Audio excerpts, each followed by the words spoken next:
Tenter de tordre le cou à quelques idées reçues. Nous avons tous, bien sûr, vu le film Les Dents de la Mer.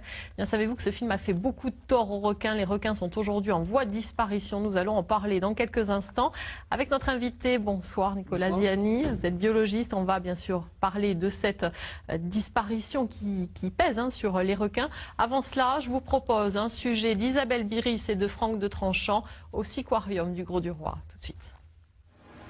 Les requins seraient en voie de disparition dans tous les océans du globe.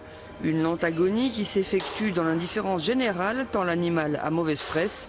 Monstre sanguinaire au cinéma, il a terrorisé des générations entières. Cette peur ancestrale fait pourtant recette. La preuve, c'est sur les requins que le Siquarium du Grau-du-Roi va jouer son avenir. Ici, au printemps prochain, un musée de 900 mètres carrés sera entièrement consacré aux seigneurs de la mer. On va essayer de faire mieux comprendre quel est cet animal. On montrera également qu'il y a des tout petits requins inoffensifs. Sans casser le mythe du requin, on va essayer de dire la vérité sur cet animal. Voilà 2 ans que Sarah travaille avec les grands requins du Siquarium. Patiemment, elle les entraîne à toucher des cibles avec leur nez et les régale d'un poisson en cas de succès. Tout droit, tout droit, tout droit. Nourrice, taureau, citron, 3 espèces de requins cohabitent dans le grand bassin. 3 espèces bien différentes que la jeune femme a découvert au quotidien, autrement que dans les livres.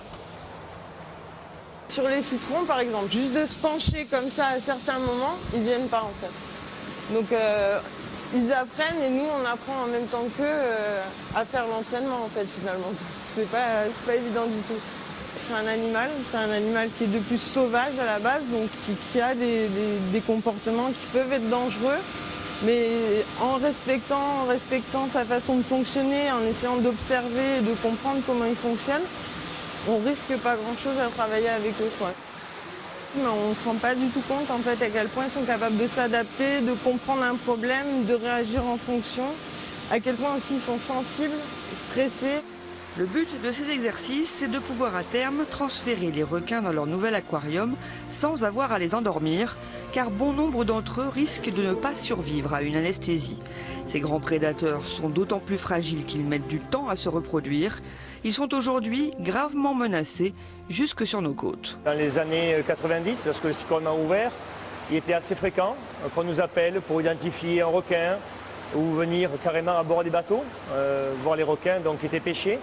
Et aujourd'hui, la pêche des requins est beaucoup plus rare, surtout en ce qui concerne les petites roussettes, les grandes roussettes qui, elles, ont quasiment disparu du littoral, et puis d'autres requins des profondeurs.